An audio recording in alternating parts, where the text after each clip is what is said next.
I was continually loved by my sister as she held me and died, protecting me. The trauma, the nightmares, the horror of it, that doesn't go away. I just try to overcome that with knowing that I was loved, that I was valuable enough to die for. What can you say? I mean, when you see that, it takes your breath away. I mean, you realize that that person made the ultimate sacrifice. 8-year-old Kelly also died in the fire. 9-year-old Greg survived. Jean Kydell arrived at the scene just as firemen were pulling the children from the blaze. Investigators found a melted pot on the stovetop burner. The knob was in the on position. As a result, the fire was ruled accidental. After spending 4 months in a hospital burn unit, Laurie went back to live in the family home her father had rebuilt after the fire. But 1 year later, there was an incident that helped Laurie realize the terrible truth of what happened to her mother.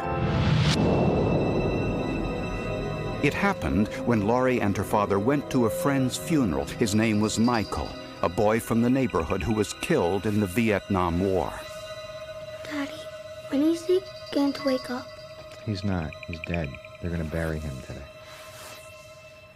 Wake him up!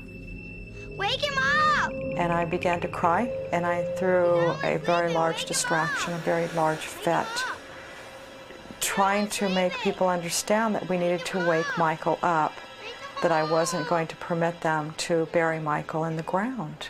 I was the only living person that now knew the secret of my mother. But it took another 27 years for Laurie to reveal the deep, dark family secret she had been harboring.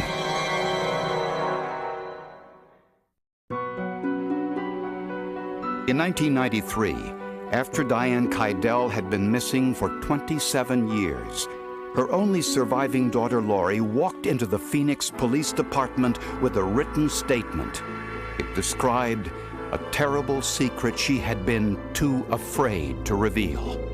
To whom it may concern, I need to convey to authorities what I witnessed as a child.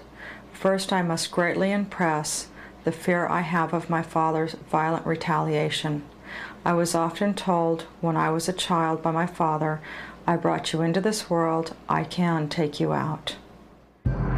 The letter went on to say that as a 5-year-old child, Laurie saw her father beat her mother to death and then bury her in the